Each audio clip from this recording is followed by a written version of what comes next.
ஆண்டவர் இயேசுவையும் அறிகிற அறிவினாலே கிருபையும் சமாதானமும் பெருகுவதாக. இந்த நல்ல நாளிலே தேவன் நம்மை அவருடைய சன்னிதானத்திற்கு கொண்டு வந்து அவருடைய வார்த்தையை கேட்கும்படி செய்திருக்கிற கிருபை மகா பெரியது. அவருடைய தயவு பெரியது. அவருடைய இரக்கத்திற்கு முடிவில்லை.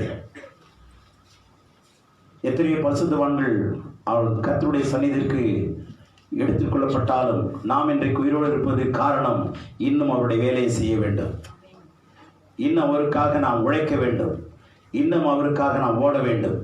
ஆகவே இன்றைய செய்தியினுடைய தலைப்பாக You are a burning fire. You are a burning fire. நீங்கள் எரிகிற அக்கினி. நீங்கள் எரிகிற அக்கினி அல்லது நெருப்பு என்ற தலைப்பின் கீழே உங்களோடு கூட பேச விரும்புகிறேன். அதற்கு ஆதாரமாக சகரியாவின் புஸ்தகம் 3ஆம் அதிகாரம் 1 to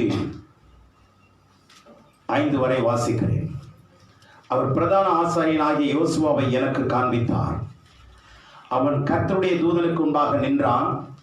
சாத்தான் அவனுக்கு விரோதம் செய்ய அவன் வலது பக்கத்தில் நின்றான். அப்பொழுது கர்த்தர் சாத்தானை நோக்கி, கர்த்தர் உன்னை கடிந்து கொள்வாராக. சாத்தானே, எருசலேமை தெரிந்து கொண்ட கர்த்தர் உன்னை கடிந்து கொள்வாராக. இவன் அக்கினின்று தப்பிவிக்கப்பட்ட கொல்லி அல்லவா என்றார்.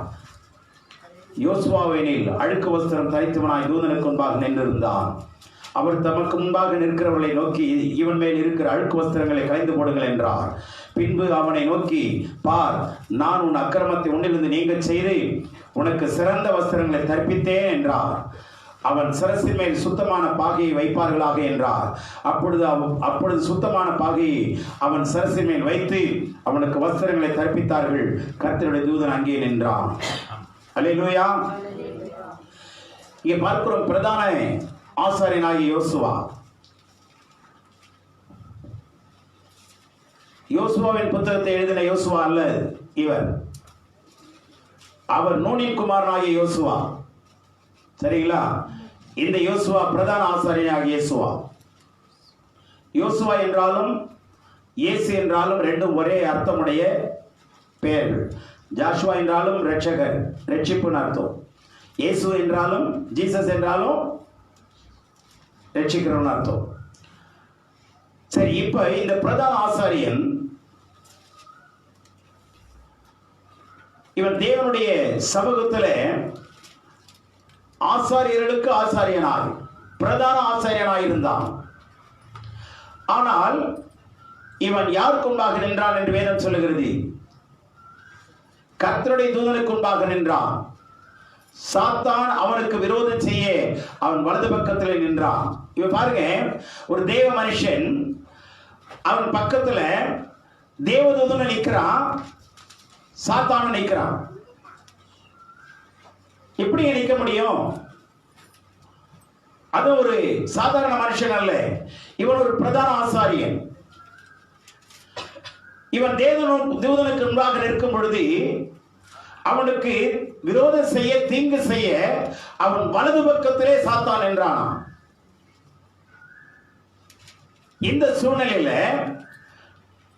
ஆண்டவர் அவனை பார்த்து, சாத்தானை பார்த்து, கர்த்தர் உன்னை கடிந்து கொள்வாராக. சாத்தானே, எருசலேமை தெரிந்து கொண்ட கர்த்தர் உன்னை கடிந்து கொள்வாராக என்று சொல்லி அவனை கடிந்து கொண்டு இன்னொரு வார்த்தை அடிஷனலா என்ன சொல்றாரு? இவன்னா யாரு? யோசுவா பிசாசா?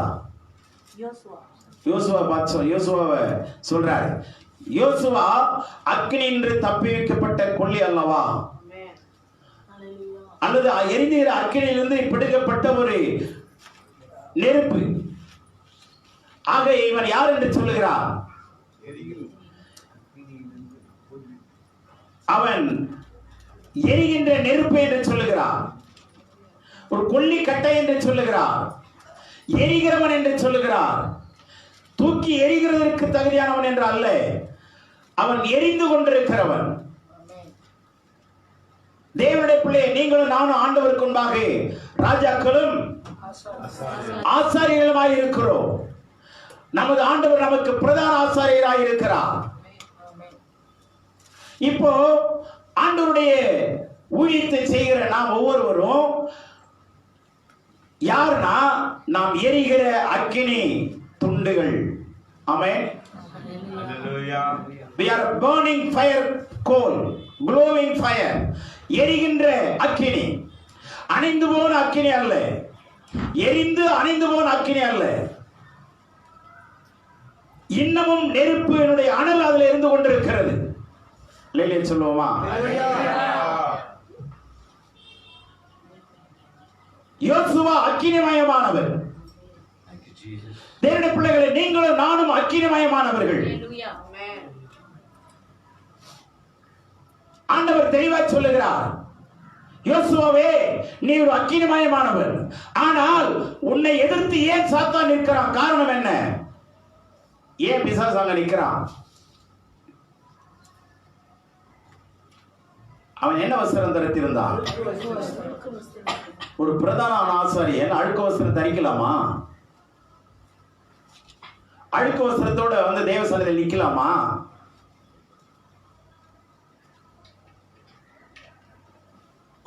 செய்தியை கேட்கிற நாம எத்தனை பேர் குளிச்சுட்டு வந்து கேட்கிறோங்கிறது தெரியல எனக்கு. இது ஆண்டவருக்கு தான் வெளிச்சம். அவசரமா ஓடி வந்தவங்க எத்தனை பேர் குளிச்சீங்களோ குளிக்கலையோ அது வேற விஷயம்.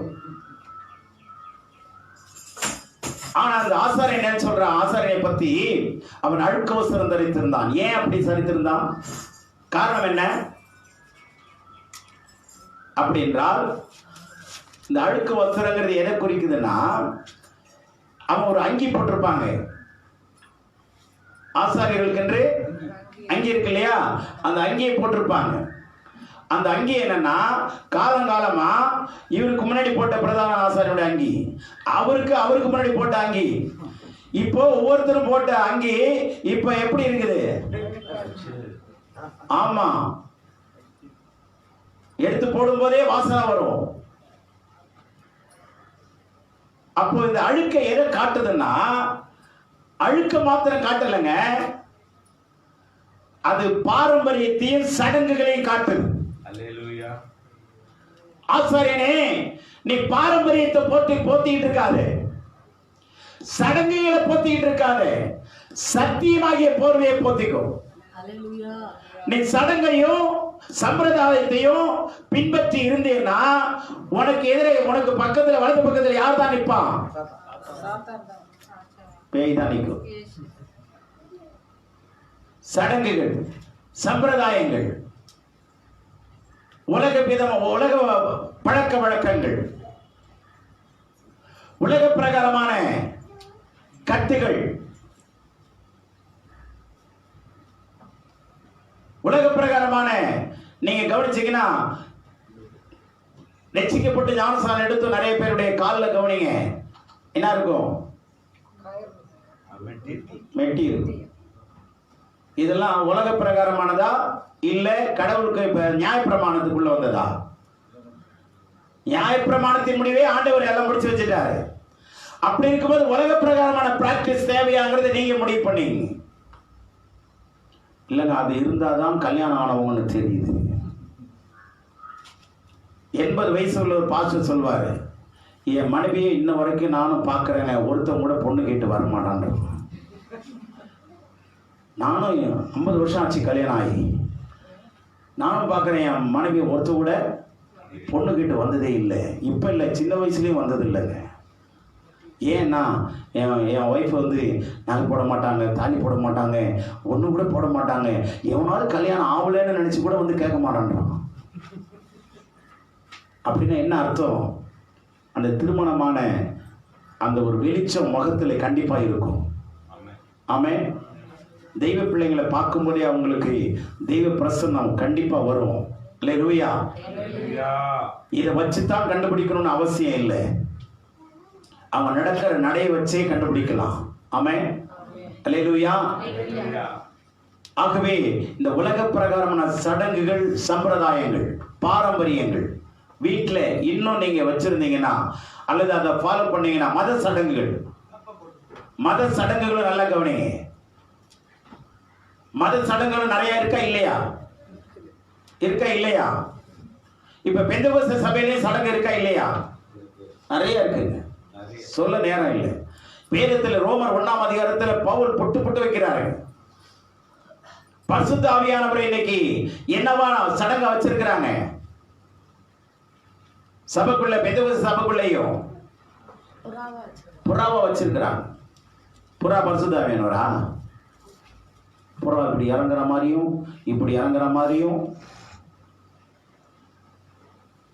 அப்படின்னா பரிசுத்த ஆவியானவர் புறாவா? சொல்லுங்க. அப்படின்னா எல்லாரும் ஒவ்வொரு புறாவை வாங்கி நெஞ்சில் கட்டிக்கலாமே, இல்லைன்னா தோல்ல நிற்க வச்சுக்கலாமே. சொன்னது என்ன அர்த்தம்னா, புறாவை போல மென்மையானவர் பரிசுத்த ஆவியானவர். புறாவுக்கு கால் பிளாடர் கிடையாது, பித்தப்பை கிடையாது. புறா மிகவும் சுத்தமான பறவை. அது வாழ்க்கையில சுத்தமானது, சாப்பிடுகிற ஆகாரமும் ரொம்ப சுத்தமானது. அதுல அதை நீங்க கவனிச்சு பார்த்தீங்கன்னா ரொம்ப நிறைய கற்றுக்கொள்ள வேண்டிய காரியம் இருக்கு. அவனுடைய தன்மைகளை வச்சுதான் பரிசுத்த ஆவியானவருக்கு இணையா சொல்லியிருக்க தவிர, உடனே நம்ம என்ன பண்ணிட்டாங்க, புறாவை பரிசுத்த ஆவிக்கு இணையா வச்சுட்டாங்க. இதுதான் பவுல் எழுதுறாரு. இப்படி மத சடங்குகள், மத ரீதியான சம்பிரதாயங்கள், ரிலிஜியஸ்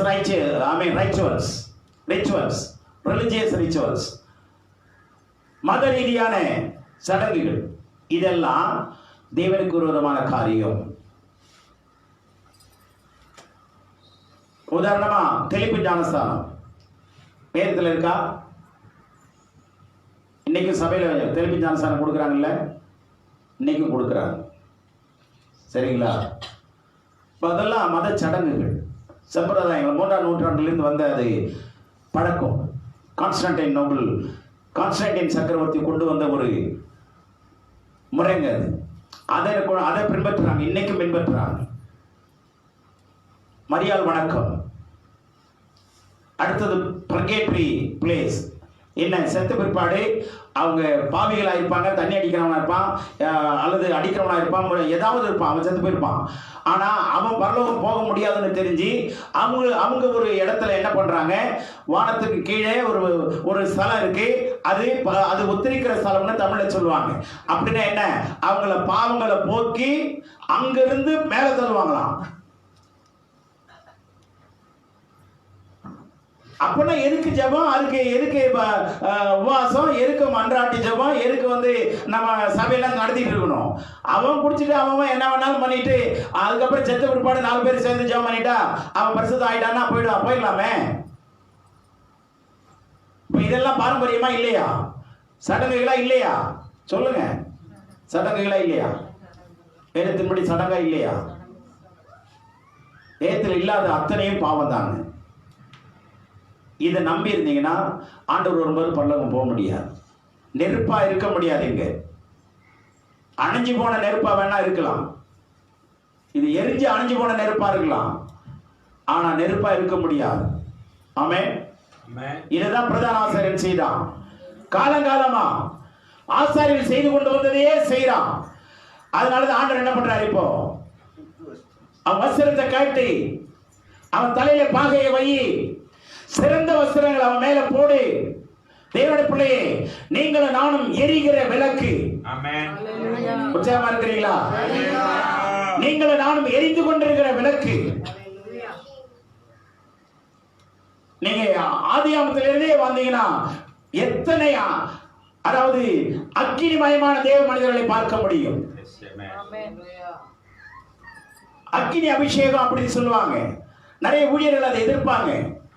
அக்கினி அபிஷேகம் சாதாரண அபிஷேகம் ஒண்ணு இல்லைங்க, உண்மைதான். ஆனா அபிஷேகத்தின் நிறைவு அதிகமாகும் போது அந்த அக்கினிமயமான உணர்வுகள் நமக்கு உண்டாகும். நான் உணர்ந்திருக்கிறேன் சின்ன வயசுல இருந்து. அதாவது உடம்பெல்லாம் எரியிற மாதிரி இருக்கும். இந்த அபிஷேகத்தினுடைய அளவு அதிகமாக நமக்குள்ளே ஒரு பர்னிங் சென்சேஷன் உருவாகும். பட்சிக்கிற ஒரு அக்கினி மாதிரி இருக்கும்.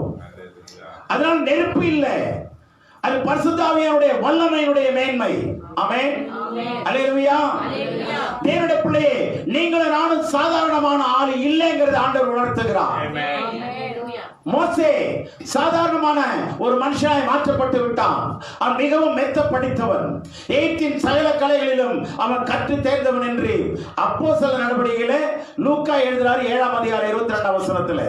அவன் எகிப்தின் சகல கலைகளிலும் கற்று தேர்ந்தவன், அவன் வாக்கிலும் செய்கையிலும் வல்லவனாயிருந்தான். He is a man of mighty in word and deed. He is a man of mighty. அவன் வார்த்தையிலும் செய்கையிலும் வல்லவனாயிருந்தான். அப்படிப்பட்டவன் இன்னைக்கு ஆடு மேய்க்கிறாங்க,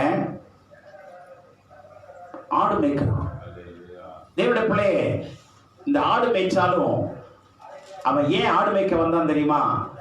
கர்த்தர் இந்த 4 கால ஆடை மேய்ச்சி பழக்கப்படுத்தி அதுக்கப்புறம் 2 கால ஆடை மேய்க்கிறதுக்கு ஆண்டவர் அவனை உருவாக்கினார். 4-footed being 40 வருஷம், அதுக்கப்புறம் 2-footed being ஆண்டவர் நடத்தினார். விளங்குதா? என்ன யார? இஸ்ரவேலர் பண்படுத்துறதுக்கு ஆண்டவர் அங்க கொண்டு வந்தார். வனாந்தரத்துக்கு கொண்டு வந்து வனாந்தரத்துல 3ஆம் அதிகாரத்துல யாத்திராகமத்துல 1ஆம் வசனத்துல இருந்து பாருங்க. யாத்திராகமம் 3ஆம் அதிகாரம் 1ஆம் வசனத்திலிருந்து வாசிக்கிறேன். மோசே மீதியான் தேசத்து ஆசாரியனாயிருந்த தன் மாமனாகிய எத்ரோவின் ஆடுகளை மேய்த்து வந்தான். அவன் ஆடுகளை வனாந்தரத்தை பின்புறத்திலே ஒட்டி தேவ பருவனாகிய ஓபேர் மட்டும் வந்தான். அங்கே கர்த்தருடைய தூதனானவர் ஒரு முட்செடியின் நடுவிலிருந்து உண்டான அக்கினி ஜுவாலையிலே நின்று அவனுக்கு தரிசனமானார். அப்பொழுது அவன் உற்று பார்த்தான். முட்செடி அக்கினியால் ஜுவாலித்து எரிந்தும் அது வெந்து போகாமல் இருந்தது. அப்பொழுது மோசே, இந்த முட்செடி வெந்து போகாதிருக்கிறது என்ன? நான் கிட்ட போய் அந்த அற்புத காட்சியை பார்ப்பேன் என்றான். ஒரு சாதாரண மனுஷன் ஆடு மேய்க்கிறான். அவனுக்கு திடீர்னு ஒரு காட்சி அங்கே வனாந்தரத்தில் வருது. என்ன காட்சி? ஒரு முட்செடி, பச்சை முட்செடி, அது காய்ந்து போகலைங்க, நல்ல பசுமையா இருக்கு. அந்த முட்செடியில் திடீர்னு அக்கினி எரிந்து கொண்டிருக்கிறது. இவன் கிட்ட போய் பார்க்கிறான். ஆனா செடியிலிருந்து அக்கினி பச்சை எரிகிறது. ஆனா செடியோ என்ன செய்யல? வெந்து போகல. இந்த ஃபேபுலஸ் சீனரிய அவன் பார்க்கிறாங்க. அற்புதமான காட்சி. என்ன காட்சி இது? எல்லாமே எரியுதுன்னா என்ன மாறும்? சாம்பலா மாறுமே. இது எரிஞ்சிட்டே இருக்கு, ஆனா செடி செடியாவே இருக்கு. செடியில இலை கூட என்ன ஆகல, எரியலையே. என்ன இது வினோதமான காட்சியா இருக்கு. இதுவரைக்கும் இப்படிப்பட்ட ஒரு சூழ்நிலையில காட்சியை நான் பார்த்ததில்லையே என்று வியப்போடு கூட, அவன் பிரமிப்போடு கூட அந்த அற்புத காட்சியை பார்க்கும்படி கிட்ட வருகிறான். இதிலிருந்து ஆண்டவர் என்ன சொல்லி தரார் தெரியுமா? மோசே, நீ சாதாரண மனுஷன் நினைச்சுக்காத, நான் உன்னை எரிகிற நெருப்பாய் நான் உன்னை வைத்திருக்கிறேன். அல்லேலூயா.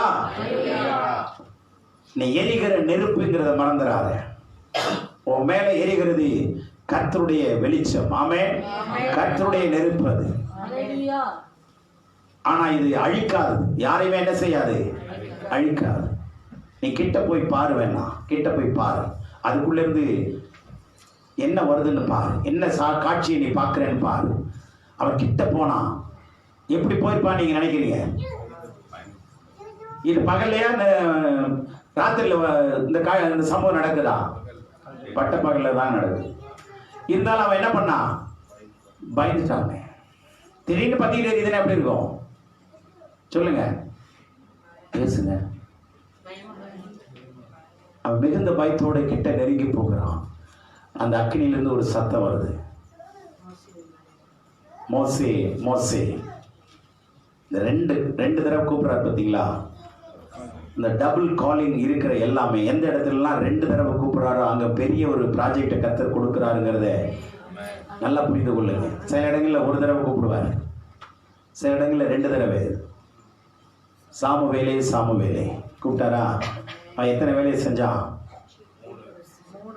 அவன் ஆசாரியனாக இருந்தான், நியாயாதிபதியாக இருந்தான், அவன் தீர்க்கதரிசியாக இருந்தான். அவன் 3 விதமான ஊழியத்தை செய்தான். தேவனுடைய பிள்ளையே, மோசேக்கு ஆண்டவர் காமிச்சாரு, நான் உன்னை அக்கினியா பயன்படுத்த போறேன், நீ பயப்படாதே, நான் ராஜாவுக்கு முன்னாடி வந்து நிறுத்த போறேன், நான் உன்னை ராஜாவுக்கு நான் கடவுளா உன்னை வச்சிருக்கிறேன், ராஜாவுக்கு கடவுளா ஆமென். அப்படின்னா தேவனுடைய அக்கினினா நாமும் குட்டி தேவனுங்க. அல்லேலூயா. நம்ம மேல தேவனுடைய அக்கினி இருக்கிறது என்பதை விசுவாசிக்கிறீங்க. நாம் எல்லாரும் அக்கினிமயமானவர்கள். கை கொடுத்து சொல்லுங்க, நாம் எல்லாரும் ஆமா burning fire, எரிகிற நெருப்பு. சொல்லுங்க, எரிந்து கொண்டிருக்கிற நெருப்பு. ஆமா, இதனால பாதிப்பு வராது, அழிவு வராது. தேசத்துக்கு தேவன் ஆசீர்வாதத்தை கொண்டு வரும்படி தேவன் உங்களை என்னையும் எரிகிற நெருப்பு கோலாய் வைத்திருக்கிறார். எரிகிற நெருப்பு பிளம்புகளாய் கர்த்தர் நம்மை உருவாக்கி கொண்டிருக்கிறார். ஆனால் நாமோ அழுக்கு வஸ்திரத்தை போட்டுக்கிட்டு அல்லது கவலையை வச்சுக்கிட்டு கண்ணீரை வச்சுக்கிட்டு துக்கத்தோட பலவிதமான போராட்டத்தின் நடுவில் நாம் போராடி கொண்டிருக்கிறோம். ஆனால் ஆண்டவருடைய அக்கினி நமக்குள்ளே எரிந்து கொண்டிருக்கிறது. ஆமென். தேவரீரின் விளக்கை ஏற்றுவீராக. ஆண்டவர் ஏற்றிவிட்டு வச்ச விளக்கு ஒரு நாள் அணையாது. ஆண்டவர் உங்களுக்குள்ள ஒரு விளக்கை ஏற்றி வச்சிருக்கிறாரா இல்லையா? கொஞ்சம் உள்ள நோக்கி பாருங்களேன். எனக்குள்ள ஒரு விளக்கு எரியுதா இல்லையா? எப்பொழுதுமே கடவுள் உங்களுக்குள்ள ஒரு விளக்கை ஏற்றி வைப்பாருங்க. அது கடவுளுடைய விளக்குங்க. அது கடவுளுடைய தீபம். அது என்னது சொல்லுங்க? கடவுளுடைய தீபம். அது எரிஞ்சிட்டே இருக்கு உங்க உள்ளத்துக்குள்ள. இது எவ்வளவு பெரிய புயல் வந்தாலும் இந்த தீபம் என்ன ஆகாது? அணையாது, அணைக்கவும் முடியாது. ஆனா நீங்களா நினைச்சா அணைச்சிக்கிட்டு உட்காந்துக்கலாம். நான் குப்பை ஆண்டவரே. ஜெபம் என்ன அழகான ஜெபம். ஆண்டவரே நான் தூசி. நான் படுற பாடு உங்களுக்கு கண்ணுக்கு தெரியாதா? எத்தனை வருஷம் நான் அந்த பாடுபடுறது. நீங்க ஜெபத்தை கேட்க மாட்டீங்களா? இதெல்லாம் ஒரு மானங்கெட்ட பிரேயர். சொல்லுங்க பக்கத்துல பார்த்து, இதெல்லாம் மானங்கெட்ட துப்பு கெட்ட பிரேயர். ஆமா, காரணம் என்னன்னா நம்ம யாருன்னு தெரியாம நாம வாழ்றது தாங்க பாவம். அது ஆண்டவர் சொல்றாரு, நான் உங்களை அக்கினி பிளம்புகளாக வைத்திருக்கிறேன். யோசுவாவே, நீ அக்கினியிலிருந்து எடுக்கப்பட்ட கொல்லி அல்லவா? இவன் ஏன்டா இப்படி நிக்கிறான்? அவரு எப்படி சொல்றாரு தெரியுமா? இவன் அக்கினியிலிருந்து வெளியே பிடுங்கப்பட்ட கொல்லி அல்லவா? எரிகிற அக்கினியிலிருந்து ஒரு கொம்பை பிடுங்கிறான், அதை எரிஞ்சிட்டு இருக்குமா இல்லையா? அந்த மாதிரி யாரும் இல்லை இவன். நீ ஏன்டா அந்த மாதிரி அழுக்கு வஸ்திரத்தோட அசிங்கமா வந்திருக்கிற? கேட்கிறா எல்லாத்தையும். தேவனுடைய பிள்ளை, இன்றைக்கு உங்களுடைய பழைய சுபாவத்தை, பழைய சடங்குகளை, சம்பிரதாயங்களை தூக்கி எறிங்க. கர்த்தர் உங்களை அக்கினியாய் மாற்றி இந்த இடத்துல வெளியே கொண்டு போக அவர் உண்மை உள்ளவராய் இருக்கிறார். அவர் வல்லமை உள்ளவராய் இருக்கிறார். அல்லேலூயா. ஆடு மேய்ச்ச மோசேயே அவருக்கு ஒரு காட்சியை காண்பிக்கிறார். அக்கினிமயமான காட்சி. கவனிங்க, சுறுசுறுப்பானவனுக்கு சுறுசுறுப்பான வேலையை கொடுப்பாங்க. சுறுசுறுப்பானவனுக்கு நீங்க ஏந்திரிக்கும் போதே இப்படி முட்டிகளை பிடிச்சிக்கிட்டு அப்படியே இடுப்பு பிடிச்சிக்கிட்டு ஏந்திரிக்கல, இவனுக்கு என்ன வேலை கொடுப்பான்னு நினைக்கிறீங்க? கொஞ்சம் யோசிச்சு பாருங்க. இந்த மூணு முட்டி ஏந்திரிக்கும் போதே இப்படி 9 தடவை பிடிச்சிக்கிட்டு ஏந்திரிக்கான்னு இவனுக்கு என்னடா வேலை கொடுக்கணும்னு சொல்லி யோசிப்பானா இல்லையா? சொல்லுங்க நீங்க. மாண்புமிகு தேவனுடைய பிள்ளைகளே, ஆக்சுவலா நமக்கு தாங்க அந்த வார்த்தை யூஸ் பண்ணணும். என்னன்னு சொல்லணும்? மாண்புமிகு அமைச்சர்கள் அவர்களே. ஆமா, அதெல்லாம் அவங்களுக்கு போயிட்டு. ஆக்சுவலா நீங்களும் நானும் மாண்புமிகு தேவனுடைய பிள்ளைகள், நீங்களும் நானும். ஆமென்.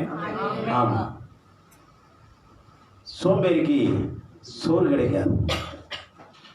உங்க அழைச்ச அழைப்பை மறந்துட்டு உட்கார்ந்து இருக்காதீங்க. நீங்க ஒரு அக்கினிமயமான மனுஷி, அக்கினிமயமான மனுஷி. ஆமென். லூக்காவில் 24ஆம் அதிகாரத்துல அங்க ஒரு சம்பவம் நடக்குது பாருங்க.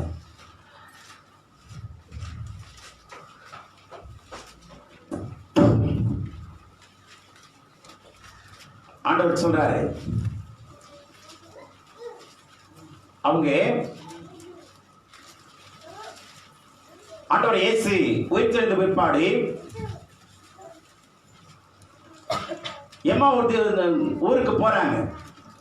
அப்போ இயேசு தாமே அவர் கூட போன போது 32 வசனம் 24 32 அப்பொழுது அவர்கள் ஒருவரை ஒருவர் நோக்கி வழியிலே அவர் நம்முடனே பேசி வேத வாக்கியங்களை நமக்கு விளங்க காட்டின பொழுது நம்முடைய இருதயம் நமக்குள்ளே கொழுந்து விட்டு எரியவில்லையா என்று சொல்லிக் கொண்டார்கள்.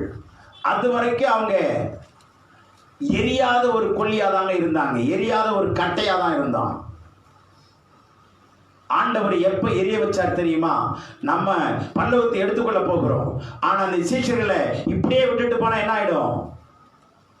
அன்னைக்கே கிறிஸ்தவத்தை குழி தோண்டி போச்சிருப்பாங்க. ஆனா இவங்க எல்லாரையும் ஒவ்வொரு அக்கினியை நம்ம மாத்திட்டு போகணும்னு ஆண்டவர் தீர்மானித்தார். அல்லேலூயா. ஆண்டவர் ஒவ்வொருவரோடு கூட போய் உராசுறாரு, உறவாடுகிறாரு, பேசுறாரு. பேசும்பொழுது அவங்களுடைய இருதயம் எப்படி என்னாச்சா? கொழுந்து விட்டு பேசுங்களேன். ஆமா, கொழுந்து விட்டு எரிகிறது. கொழுந்து விட்டு எரிகிறது அல்லவா என்று சொல்ல. அப்போ அந்த சீசன் என்னவா மாறினாங்க சொல்லுங்க? அந்த சீசன் என்னவா மாறினாங்க? அக்கினியாய் மாறினார்கள். அவருடைய இருதயம் கொழுந்து விட்டு எரியுது. நம்ம இருதயம் என்னங்க விட்டு எரியுது? வயிறு எரியுதுங்க. இருதயம் எரியல. அதுக்கு கீழே கொஞ்சம் தள்ளி, இருதயத்துக்கு கீழே கொஞ்சம் தள்ளி கை வச்சு பாருங்க, வயிறு எரியும். கொழுந்தனாரை நினைச்சு, நாத்தனாரை நினைச்சு, மாமியாரை நினைச்சு, சில பேர் வீட்டுக்காரனை நினைச்சு, படுபாவி அப்படின்னு நினைச்சு வயிறு எரியும். இங்கே இவங்களுக்கு என்ன எரிஞ்சிச்சு? இருதயம் எரிஞ்சிச்சு. இருதயம் எரிஞ்சிச்சு. தேவனுடைய பிள்ளைகளே, உங்களுக்கு எப்படி இருக்கு இன்னைக்கு? நாம் ஒரு அக்கினி ஸ்தம்பங்களாக இருக்கிறோமா? அக்கினி பிழம்புகளாக இருக்கிறோமா? இல்லை அணைந்து கொண்டிருக்கிற நெருப்பாக இருக்கிறோமா? எரிந்து கொண்டிருக்கிற நெருப்பாக இருக்கிறோமா? நெருப்பு, அதாவது ரேவன் ஹில் அப்படிங்கிற ஒரு எழுப்புதல் வீரன் என்ன சொல்றாருன்னா, அவருடைய எழுப்புதல் புத்தகத்தை வாங்கி பாருங்க. எழுப்புதல் ஏன் தாமதிக்கிறது என்று சொல்லி அந்த புத்தகத்தை எழுதியிருக்கிறார். ஏன் எழுப்புதல் இன்னும் வரல அப்படின்னு. அதுல என்ன எழுதுறாருன்னா, நீ நெருப்பானால் நீ இன்னொருவரை நெருப்பாயும் என்ன பண்ணுவ? அடுத்தவனே நெருப்பாக்குவ. நீ ஒரு ஐஸ் கட்டியானா இன்னொரு ஐஸ் கட்டியை உருவாக்கும். ஐஸ் பார் இன்னொரு ஐஸ் பாரை உருவாக்குமா இல்லையா? கண்டிப்பா உருவாக்குங்க. நீங்க ஒண்ணு பண்ண வேணாம். ஐஸ் பார்ல ரெண்டு பக்கமும், இதான் ஐஸ் பார்னு வச்சுங்க, இந்த ரெண்டு பக்கமும் சின்ன கல்லை கட்டி நூலை தொங்க விட்டுருங்க. அது அப்படியே அறுத்துக்கிட்டே வந்து ரெண்டு பார் ரெண்டும் தனியா எடுத்து திரும்பி விட்டீங்கன்னா திரும்பி ஒட்டிக்கும். ஒரு ஐஸ் பார் இன்னொரு ஐஸ் பாரை உருவாக்குதா? ஒரு பன்னிக்குட்டி இன்னொரு பன்னிக்குட்டியை உருவாக்குதா? பேசுங்க. ஒரு அக்கினி இன்னொரு அக்கினியை உருவாக்குதா? ஒரு யானைக்குட்டி இன்னொரு யானைக்குட்டியை உருவாக்குதா? ரெண்டு கருப்பு குட்டி தாங்க. யானைக்குட்டி கருப்பு, பன்னிக்குட்டி கருப்பு. பன்னிக்குட்டியை பார்த்தா சொல்றோம், நீ இருந்தாலும் 1000 பொண்ணு. எப்பா பன்னிக்குட்டி, நீ செத்தால் 1000 பொண்ணு. பன்னிக்குட்டியை பார்த்தா சொல்றோம் இல்ல. ஆண்டவர் நம்மளை அந்த அளவு ஆண்டவர் வேல்யூ பண்ணி வச்சிருக்கிறாரு. நீ இருந்தாலும் 1000 பொண்ணு, செத்தாலும் 1000 பொண்ணு. நீ எரிந்து கொண்டிருக்கிற அக்கினி. ஏனென்றால் நான் அக்கினிமயமான தேவன். அல்லேலூயா. நான் அக்கினிமயமான தேவன். என் பிள்ளைகளும் அக்கினியா இருக்கும்படி நான் விரும்புகிறேன். யோசுவாவே, நீ எரிகிற அக்கினி தழல். ஆனா என்னவோ தெரிஞ்சோ தெரியாமலோ நீ அழுக்கு வஸ்திரத்தை போட்டு உட்கார்ந்து இருக்கிற. நீ உன் தலைவிதியை நினைச்சிட்டு உட்கார்ந்து இருக்கிற. தலைவிதியை நினைக்காத, ஏன் விதியை நினை. நான் உனக்கு நிறைய விதிகளை கொடுத்திருக்கிறேன். ஆமென். அல்லேலூயா. உற்சாகமா இருக்கிறோமா?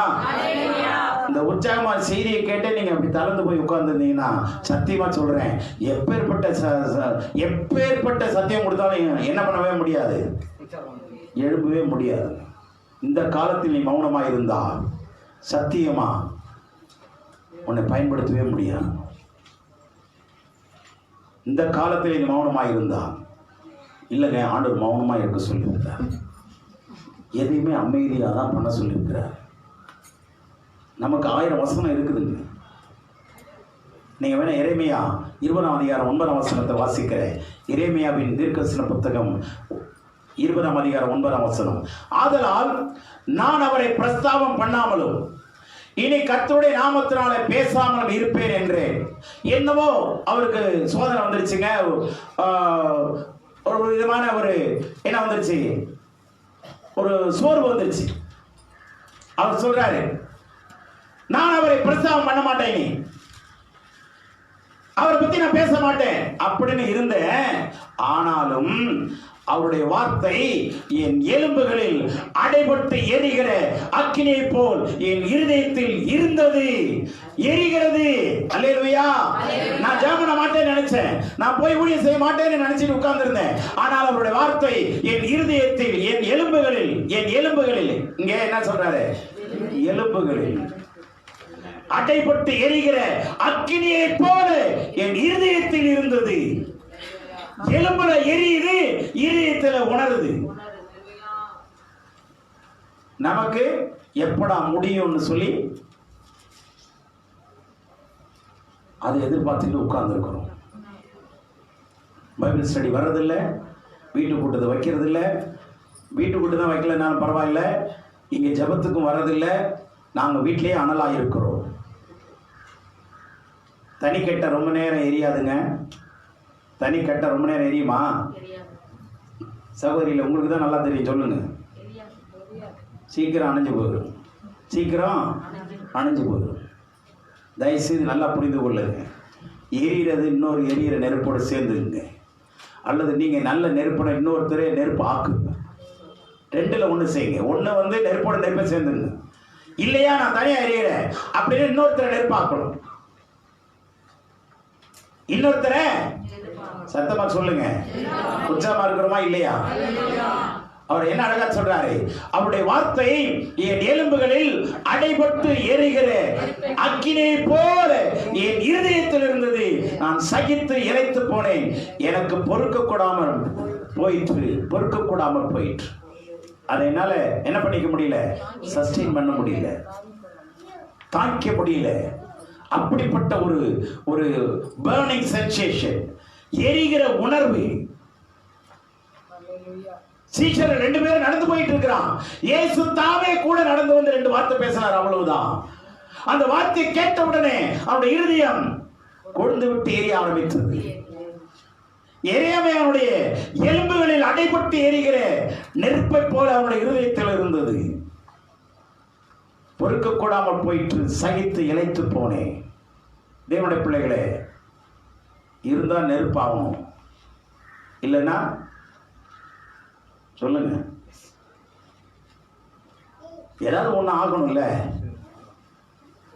ஒன்னு நெருப்பா இருங்க, அல்லது நெருப்பா ஆக்குங்க இன்னொருத்தர். ஆமே. ரெண்டும் இல்லைன்னா நம்ம வாழ்க்கையில வளர்ச்சி இருக்க முடியாது. கர்த்தருக்குள்ள நாம நெருப்பா இருக்கணும். கிறிஸ்தவங்களாம் எப்படி இருக்கணும்? நெருப்பா இருக்கணும். அல்லேலூயா. அதான் அந்த பாட்டை நாம் பாடணும் இல்லையா? எனது தலைவன் இயேசுராஜன் மார்பில் சாய்ந்தே சாய்ந்தே மகிழ்ந்து மகிழ்ந்தே.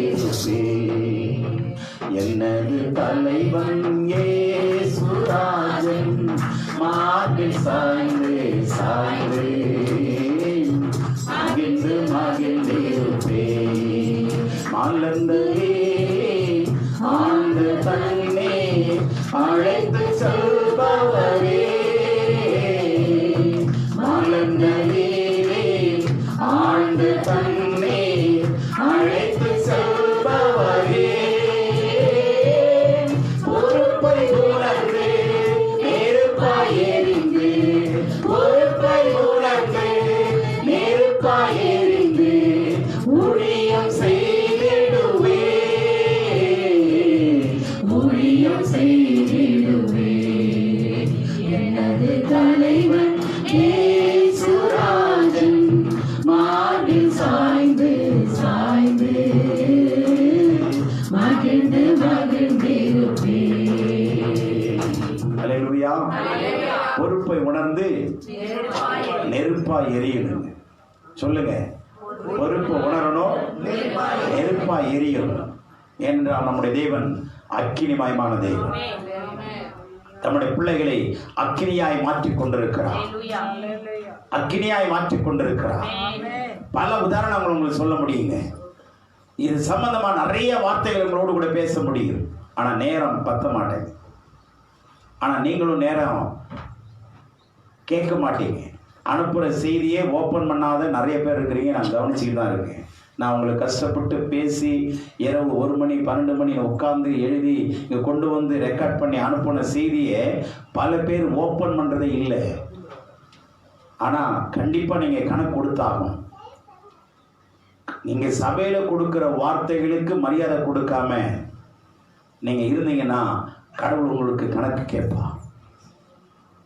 எவ்வளவு கஷ்டத்தில் பாடுகள் நடுவில் உங்களுக்கு இவ்வளோ செய்தியை நான் உருவாக்கி கொண்டு வரேன். எவ்வளோ தூரம் இந்த பைபிள் எவ்வளோ பாடுபடுதுன்னு என் கையில் எவ்வளோ பாடுபடுதுன்னு உங்களுக்கு தெரியாது.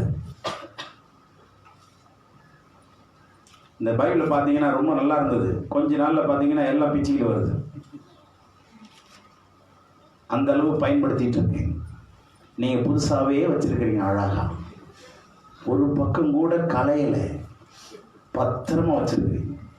கர்த்தர் உங்களை ஆசீர்வதிப்பாராக. அதுக்கான பலனை உங்களுக்கு கர்த்தர் உங்களுக்கு நிறைவாய் தருவாரா.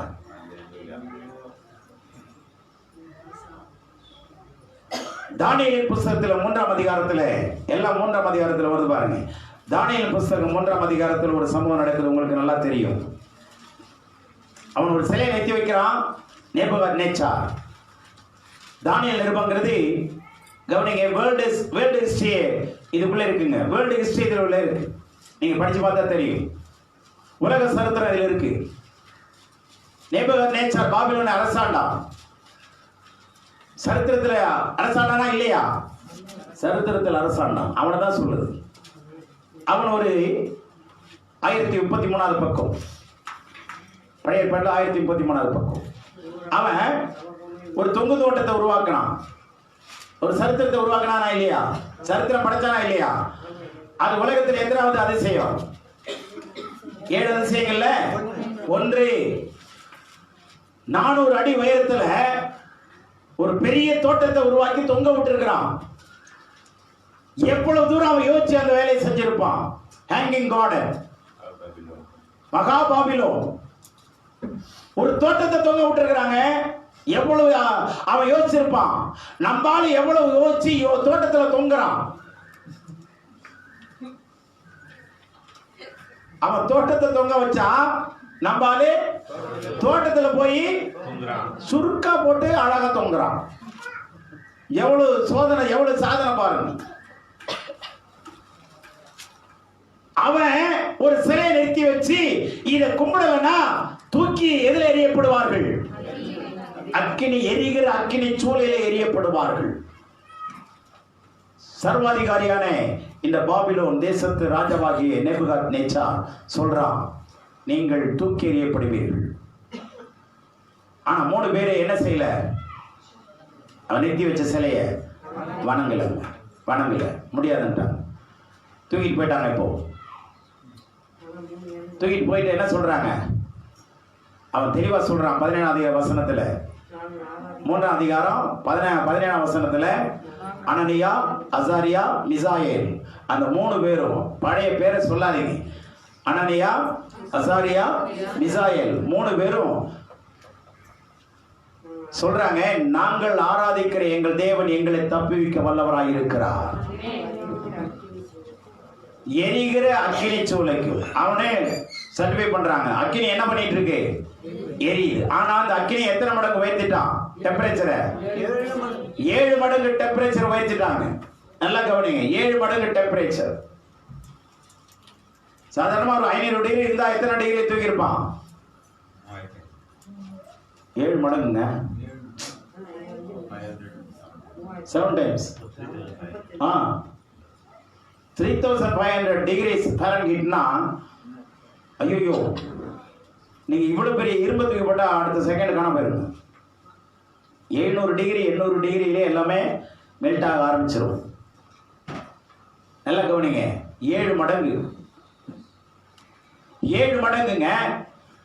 அவன் சொல்றான், நாங்கள் ஆராதிக்கும் தேவன் எங்களை தப்புவிக்க வல்லவராக இருக்கிறார். நீ நெருப்ப காட்ட எனக்கு கவலை இல்லை, ஏன்னா அதை விட நான் எரிகிறவன். நாங்கள் எரிந்து கொண்டிருக்கிற நெருப்பு இது தெய்வீகமான நெருப்பு, பரலோகத்திலிருந்து வந்த நெருப்பு. இது தேவனே எங்களுக்குள்ளே எரிந்து கொண்டிருக்கிறார். பரிசுத்த ஆவியானவர் அக்கினியாய் எங்களுக்குள்ளே எரிந்து கொண்டிருக்கிறார். நீ வேணா சாதாரண நெருப்பை நீ பார்க்கிற, ஆனா எங்க மேல இருக்கிறது தெய்வமயமான நெருப்பு. ஆமென்.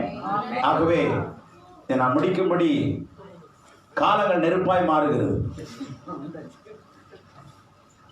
தயவுசெய்து நல்லா கவனிங்க. செய்தியை பாதி கூட என்னால பேச முடியல. எத்தனை பேர் உணர்த்தப்பட்டீங்கன்னு தெரியல, எத்தனை பேர் நீங்க உணர்ந்திருக்கேன்னு தெரியல. அவங்க சொல்றாங்க, நாங்கள் ஆராதிக்கும் தேவன் எங்களை தப்புவிக்க வல்லவராக இருக்கிறார். உன் கைக்கும் ஹலோ ஹலோ நேபுகாத்நேசார், லிசன் மீ. உன் கைக்கும் நீ எரிய வச்சிருக்கிறிய அந்த சூளைக்கு எங்கள் தேவன் எங்களை காப்பாற்றுவார். தூக்கி போட்டாங்க. 3 பேர்ல 4 பேர் தெரியும். இவனுக்கு எப்படி இருக்கும்? அமுக்கணும் இருக்கும். ஐயோ 3 பேர் தான் விட்ட, 4 பேர் விடுறாச்சு. சொல்லிட்டான், நீங்கள் ஆராதிக்கிற தேவனே தேவன்.